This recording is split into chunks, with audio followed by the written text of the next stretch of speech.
آئیے دوستو، آج ہم بات کریں گے مصطفیٰ کمال پاشا۔ جی ہاں، ترکی کا پہلا صدر، جنگ عظیم اول میں عثمانی دور کا فوجی اور سالار جدید ترکی کا بانی مصطفیٰ کمال پاشا۔ سالونیکا کے متوسط حال گھرانے میں پیدا ہوئے، 7 برس کے تھے کہ باپ کا سایہ سر سے اٹھ گیا۔ سالونیکا اور مناستیر کے کیڈٹ اسکول کی تعلیم پائی اور 1905 میں وہاں سے اسٹاف کیپٹن بن کر نکلے۔ طالب علمی کے ایام میں ہی ایک منجھے ہوئے مقرر کی حیثیت سے شہرت حاصل کی۔ استنبول کے دوران قیام میں خلیفہ بن عبد الحمید کی حکومت کے خلاف سرگرمیوں میں حصہ لینے پر کچھ عرصہ قید رہے۔ جیل سے رہا ہوئے تو فوجی ملازمت اختیار کی اور دمشق میں 5ویں فوج کے ہیڈ کوارٹر میں متعین ہوئے۔ اس دوران میں خفیہ تنظیم جمعیت اتحاد و ترقی سے ان کا رابطہ قائم ہوا۔ وہ نوجوان ترک رہنماؤں سے مل کر ترکی کی نشاط ثانیہ کے لیے کام کرنے لگے۔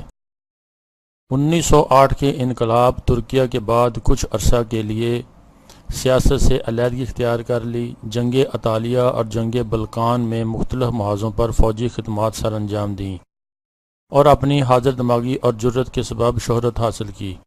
پہلی جنگ عظیم شروع ہوئی تو صوفیہ میں ملٹری اتاشی کے عہدے پر فائز ہوئے۔ ان کی درخواست پر انہیں جنگی خدمات سپرد کی گئیں۔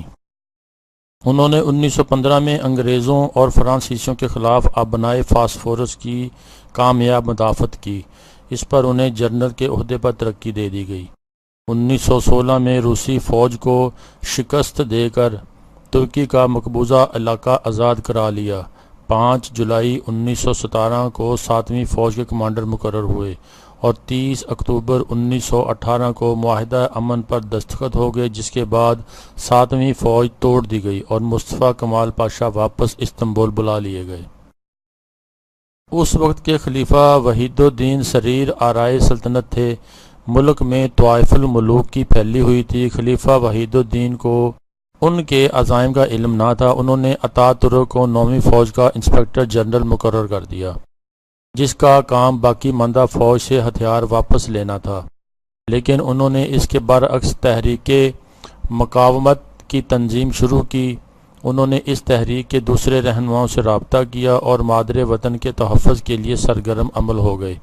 اس دوران ان کی قیادت میں متوازی عارضی حکومت قائم ہوئی۔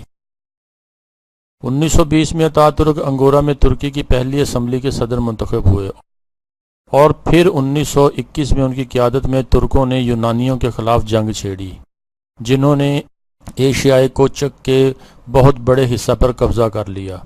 1 سال کے اندر اندر یونانی فوج ترکی کی سرحدوں سے باہر نکال دی گئی۔ ترکوں اور انگریزوں کے درمیان براہ راست جنگ چھڑ جانے کا خطرہ پیدا ہو گیا، لیکن کمال اتا ترک نے اپنی فراست سے یہ خطرہ ختم کر دیا۔ اکتوبر 1923 میں ترکی کے خلافت ختم کرنے اور ملک کو جمہوریہ قرار دینے کا اعلان ہوا اور کمال اتا ترک اس کے پہلے صدر منتخب ہوئے۔ انہوں نے زمانہ اقتدار سنبھالتے ہی اصلاحات نافذ کیں، لیکن مذہبی حلقوں میں عموماً ان اصلاحات کو اچھا نہیں سمجھا گیا اور فی الواقع ترکی ان اصلاحات کے نتیجہ میں اپنے قدیم تہذیبی ورثہ سے محروم ہوتا چلا گیا۔ عالم اسلام کی مسلمانوں میں بھی غم و غصہ کی لہر چل پڑی اور ترکی عالم اسلام سے کٹ کر رہ گیا۔ 1934 میں قوم کی طرف سے انہیں اتا ترک، بابا ترک، ترکوں کا باپ کا لقب دیا گیا۔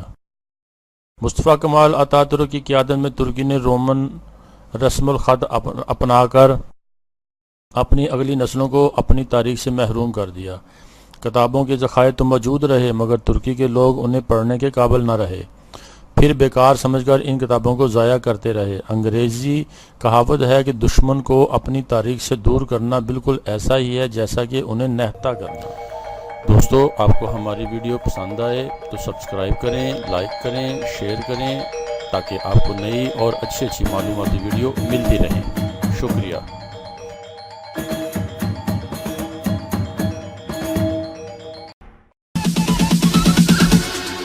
Bounds.